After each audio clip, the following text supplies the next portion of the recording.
Welcome to Embedded World 2025. We are here with Alex from Texas Instruments, and she's got something super exciting to tell us about. So, where is it? So I'm excited to present here today our MSPM0 Zero Code Studio, and this is a intuitive graphical coding development tool where you just drag and drop, change your configurations, combine boxes, and it is able to output and flash code directly without any coding or IDE required. All right, so correct me if I'm wrong. This means that you took something that is available either via browser or downloadable. It looks like a cross between a Node-RED and PLC logic. And because Texas Instrument is literally present on every single consumer devices somewhere, you can bring that to people that previously had to use very advanced SDKs to develop on. Yeah, the goal is to make it as easy as possible to get started with our devices, since these are our low-cost devices for the ARM Cortex-M0 family. We want to make sure you can get started as quick as possible, no matter your software experience or even just resources available as well too. So alongside this, I'd expect that to have a decent library of tutorials and guides and documentation that will guide you through the process. How effective is it? How quickly you can, put up a demo together? Yeah, no, it's a very intuitive process. I actually remember my very first Intro to Engineering course. They introduced us to engineering and the coding process through a block-based system like this. And I feel like that's how a lot of people's brains are wired. So it's a very intuitive flow where you can just click, drag stuff in, copy, paste, and get it up and running without having to write and learn a specific language or pull up stuff from the software documentation as well too. All right. As someone that used Node-RED for a lot of time, and I know that sometimes blocks can be slightly limiting, do I have options to write a little bit in as I design that in the blocks and then just jump into a code and modify it to my liking, because sometimes blocks can be too tedious? Yes, 100%.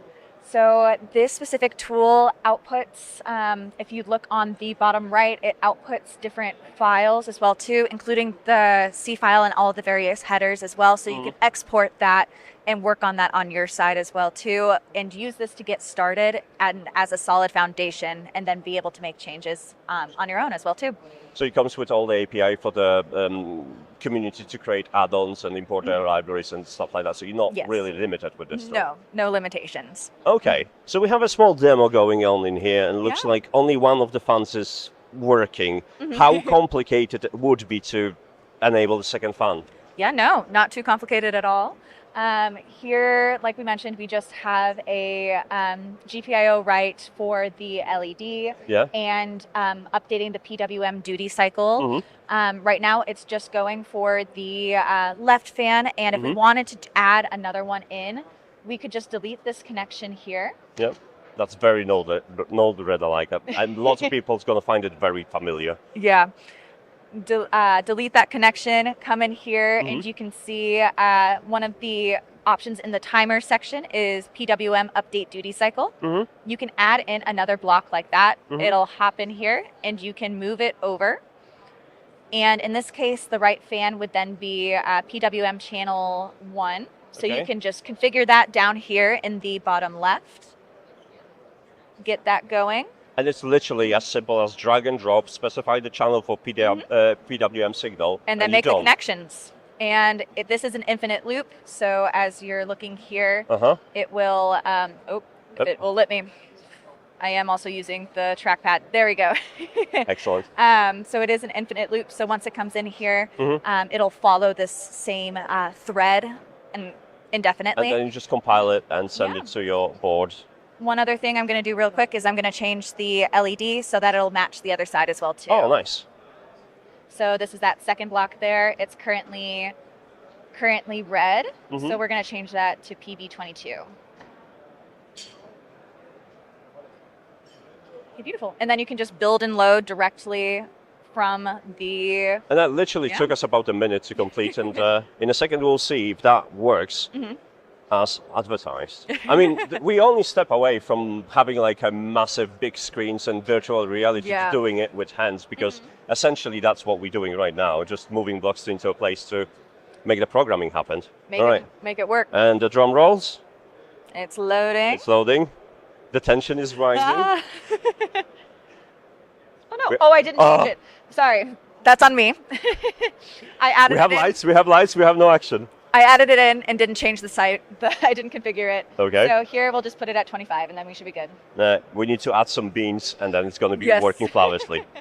Excellent. I added it in. Default, it's always 0. So unless you want the motor moving. In our defense, it's still early in the morning. They're doing overtime already without coffee, and that's admirable.